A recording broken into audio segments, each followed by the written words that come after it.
지난 영상에 이어서 오늘은 ASVAB에 대해 좀 더 자세하게 다루려고 합니다. 일단 ASVAB은 미군 들어갈 때 꼭 이제 치러야 하는 시험이고요. 총 9개의 영역으로 되어 있어요. 첫 번째가 General Science, GS라고도 불리고, 두 번째가 Arithmetic Reasoning, AR, 그리고 Word Knowledge, WK. 네 번째가 Paragraph Comprehension, PC. 다섯 번째가 Mathematics Knowledge, MK. 여섯 번째가 Electronics Information, EI. 일곱 번째가 Auto and Shop Information, AS. 다음이 Mechanical Comprehension, MC. 그리고 마지막이 Assembling Objects입니다. AO라고 하는 영역이에요. 9가지 공부를 다 하려면 일단 머리가 아프고 모든 항목이 좀 굉장히 광범위하기 때문에 처음에 ASVAB 공부할 때 어려움을 좀 느끼실 수도 있을 것 같아요. 그렇지만 한국 분들에게 조금 쉽게 다가갈 수 있는 거는 아무래도 수학입니다. 두 번째와 세 번째인 AR과 WK인데 이 둘 중에서도 WK가 진짜 쉬워요. 한국에서 학교를 나왔으면 정말 쉽게 풀 수 있는 수학 문제들이 많이 있고 공부를 좀 하면 진짜 거의 만점을 받으실 수도 있어요. 하지만 우리에게 부족한 건 시간이죠. ASVAB은 시간이 다 정해져 있는 타임 테스트이기 때문에 풀다 보면 뭐 긴장도 하고 그러다 보면 이제 시간을 좀 까먹기도 하겠죠. 그래서 만점을 못 받을지라도 정말 높은 점수를 받을 수 있는 영역이기는 합니다. 그리고 두 번째로 조금 한국 분들에게 쉬운 영역은 AR, Arithmetic Reasoning이라고 해서 문제가 이제 좀 수학 문제가 바로 단답형으로 나오는 게 아니고, 물론 단답형이에요. A부터 D 중에서 이제 고르면 되지만 문제를 다 읽고 이거를 이제 어떻게 해석하느냐에 따라서 정답이 달라집니다. 그래서 단순 수학 문제는 아니에요. 단순 산수가 아니고 좀 머리를 굴러가면서 지문을 읽고 풀어야 하는 수학 문제라 이제 읽는 데 시간이 조금 오래 걸리고 그 지문을 또 이해해야 되는 시간도 걸리기 때문에 요거는 그렇게 쉽지는 않아요. 하지만 ASVAB에 나오는 수학 문제들이 조금씩은 어떤 유형이다라는 것을 알면 시험을 준비할 때 조금 더 수월하게 할 수 있지 않을까 생각됩니다. 한국 분들에게 아무래도 가장 어려운 거는 단어 시험인 것 같아요. Word Knowledge라고 하는 WK라는 항목인데 이게 단어가 기존에 토플이나 SAT 그리고 GRE를 좀 공부를 하셨던 분이라면 다른 분들보다 훨씬 수월하게 ASVAB 준비를 하실 수는 있을 거예요. 근데 한국에서 학교를 나왔고 미국 고등학교를 졸업하지 않고 여기서 산 적이 없다 이러면 굉장히 좀 어려운 부분일 수도 있고, 그리고 아무래도 그렇다 보니 공부를 아주 많이 한다고 하더라도 점수가 진짜 안 올라요. 저 같은 경우도 영어를 조금 한다고는 하지만 실생활에 사용하는 단어가 나오지 않거든요. ASVAB 영어에는 학문적인 영어들이 많이 나오고 무슨 논문에서만 볼 것 같은 그런 이제 영단어들도 많이 나오기 때문에 단어를 진짜 많이 외우셔야 돼요. 저도 그래서 공부를 처음에 테스팅 시험을 이제 봤을 때 점수가 너무 낮게 나와서 깜짝 놀랐고 이러면 안 되겠다 싶어가지고 하루에 단어를 정말 많이 외웠어요. 저는 직장을 다니면서 ASVAB을 준비를 했었고 시간 날 때마다 출근 전 그리고 회사에서도 틈날 때마다 단어 공부를 계속했고 퇴근하고서도 단어 공부에 정말 시간을 많이 소비했는데 점수를 확인해 보니까 최종 ASVAB을 이제 보니까 8점밖에 안 올랐더라고요. 그래서 굉장히 충격을 받았는데, 하지만 이거를 준비를 해놓으면 나중에 보니까 배웠던 게 실생활에 나오기는 해요. 뭐 뉴스 아티클을 본다던가 팟캐스트를 듣는다던가 아니면 조금 어려운 영상을 볼 때 기존에는 잘 안 들렸던 단어들이 이제는 막 팍팍 이제 들리더라고요. 그래서 에스베 용어로 아무래도 단어 공부를 하고 해야 하겠지만 그것보다도 나중에 이제 미군에 들어갔을 때도 그런 단어가 정말 유용하게 쓰이기 때문에 단어 공부 집중해서 하시는 거를 정말로 추천드립니다. Word knowledge 외에는 이제 paragraph comprehension 이게 또 어려운 영역이죠. 영어로 된 지문을 읽고 나오지 않았던 내용을 찾거나 아니면 나왔던 내용을 찾거나 아니면 단어의 의미 그 문장에서 쓰였던 단어의 의미 문장의 맥락에 따라서 단어가 이 뜻으로 바뀌기도 하고 뭐 두 번째 뜻으로 바뀌기도 하고 이렇기 때문에 그런 문제도 출제가 되고요. 또한 이 문장에서 말하고자 하는 내용 그리고 주제가 뭔지 이런 것도 찾게 되는 항목입니다. 이것도 사실 크게 답은 없어요. 이 항목 자체도 기존에 뭐 책을 많이 읽거나 아니면 평소에 영어 지문을 많이 읽는 분 같으면 정말 조금 다른 분들보다 이것도 역시 수월하게 시험을 치를 수 있을 텐데 저는 평소에 이제 영어 책도 많이 읽고 원서도 많이 읽고 하는데도 타임드 테스트라 좀 어렵더라고요. 어려워서 생각보다 이것도 점수가 잘 나오지 못했어요. 저의 경우는 저는 수학에서 점수를 진짜 많이 올렸고 그리고 GS와 EI, 일렉트로닉스에서 정말 많은 점수를 올렸기 때문에 조금 그나마 괜찮은 점수를 받을 수 있었는데 word knowledge랑 paragraph comprehension은 어렵습니다. 하지만 뭐 미군에 들어가기로 했다. 그리고 나는 좀 시간이 좀 적당히 있다, 많이 남았다 하시면 SBEP 그냥 문제집을 계속 푸시거나 아니면 온라인에서도 굉장히 리소스가 많아요. 굳이 유료 수업을 들으실 필요는 저는 없을 거라고 생각을 하는데 유료 수업을 들으시는 분도 있으니까 그거는 이제 개인의 차라고 생각을 하고 무료 리소스만 잘 사용을 하시더라도 SBEP을 수월하게 공부를 할 수가 있습니다.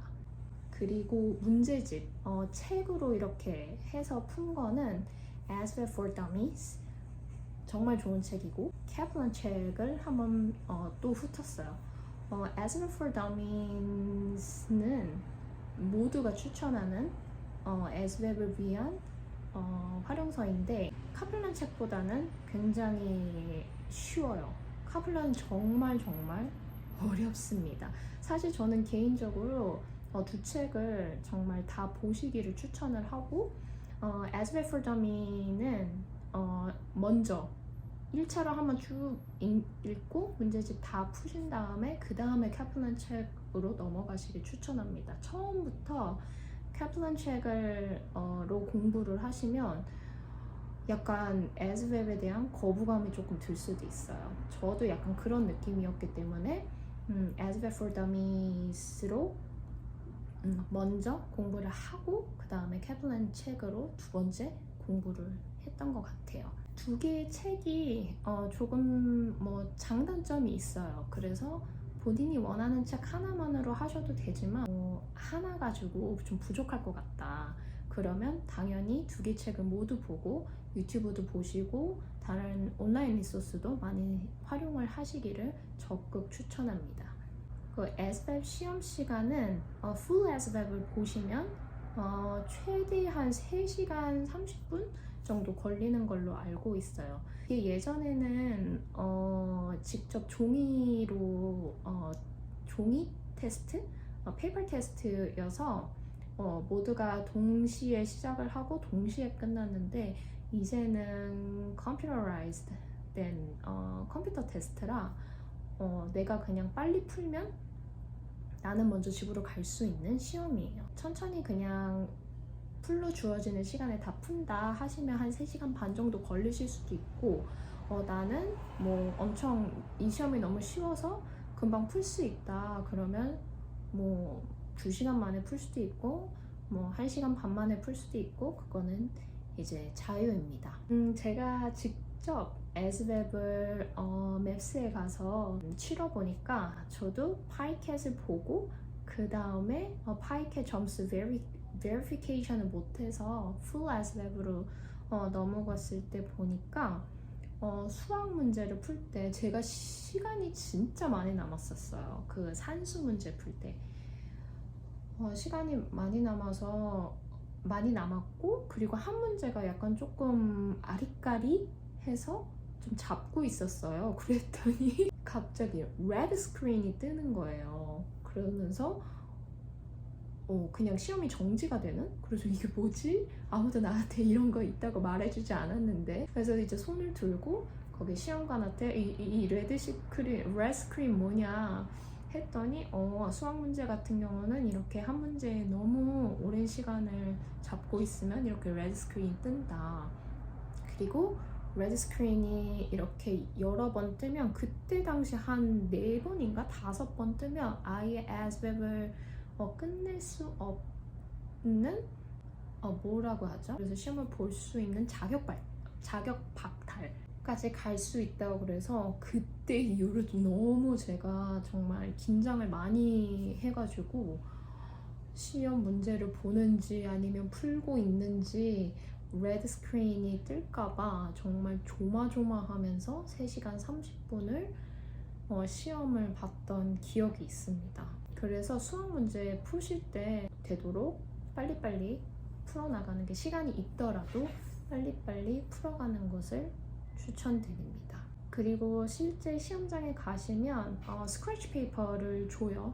근데 저는 개인적으로 스크래치 페이퍼를 정말 많이 써서 제가 혼자 공부할 때도 그래서 무한정으로 처음부터 이렇게 뭐 10장이면 10장, 20장이면 20장 이렇게 줄 줄 알았는데 딱 한 장만 연필과 함께 주어집니다. 그리고 그 한 장을 다 쓰면 또 걷어가고 다음 한 장을 다시 줍니다. 여러 장을 갖고 있을 수가 없어요. 하지만 양면으로 쓸 수 있기 때문에 조금 공간이 있기는 하지만 저는 굉장히 부족해서 계속 손을 들고 감독관한테 계속 스크래치 페이퍼를 갖다 달라고 요청했던 기억이 있네요.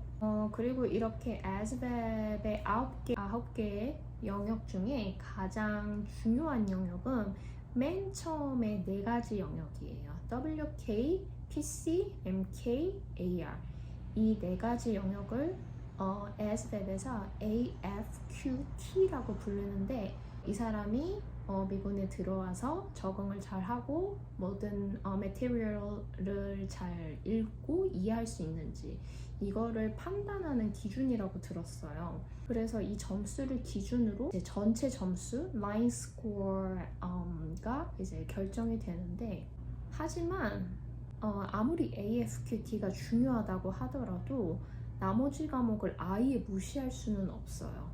어떤 과목 점수를 추가로 잘 받아야 하는지 분석을 하신 다음에 다른 과목 공부를 꼭 하셔야 됩니다. 저는 원하는 직업이 있었고 그 직업이 아니면 정말 들어가고 싶지 않았어요. 그래서 그 직업군에서 높게 받아야 하는 점수 위주로 열심히 공부를 했고 다행히 그 직업을 고를 수 있는 선택할 수 있는 이제 선택지를 받을 수 있었습니다. AFQT가 정말 이 4가지가 제일 중요하지만 시간이 남고 내가 원하는 직업이 다른 항목도 원한다. 뭐 EI, Electronics 부분도 그렇고 아니면 GS, General Science 점수도 높아야 된다. 이러면 그 부분도 놓치지 않고 다른 과목에도 반드시 신경을 쓰셔야 돼요. 그래야지 각 개별 라인 스코어가 잘 나오고 이 라인 스코어들을 다 합쳐서 에스웹 스코어를 나중에 확인을 하실 수 있기 때문에 공부를 하셔야 돼요. 공군 같은 경우는 에스웹 스코어가 제일 높은 게 99점이에요. 정말 잘 보는 친구들은 99점을 어렵지 않게 어렵지 않게 얻습니다. 공군에서 커트라인이 있어요. ASVAB을 아마 40점이었던 것 같은데 40점인지 50점인지 지금 정확히 기억이 안 나는데 ASVAB 시험을 보고 40점을 못 넘으면 일단 탈락이고요. 그렇게 탈락을 한 다음에는 바로 시험을 볼 수 있는 게 아니고 한 달 정도의 유예 기간이 있습니다. 한 달을 기다렸다가 ASVAB 시험을 재시험을 볼 수 있어요. 바로 볼 수 있으면 좋은데 그렇게 설정을 해놨더라고요. 그리고 두 번째 ASVAB 시험을 보고 또 망쳤다. 40점을 못 넘었다. 그러면 또 기회를 주지만 이것도 제한이 있다고 들었거든요. 그거 관련해서는 담당 모병관과 이야기를 해서 재시험을 많이 보지 않도록 한 번에 붙는 게 사실은 좋으니까요. 한 번에 봐서 좋은 점수를 받도록 부단히 노력을 하는 것이 좋습니다. 그래서 영상 오늘 잘 봐주셔서 감사드리고 온라인 소스는 여기 밑에 링크를 조금 걸어 놓을게요. 그래서 ASVAB 공부하시는데 도움이 되셨으면 좋겠습니다. 안녕. 안녕.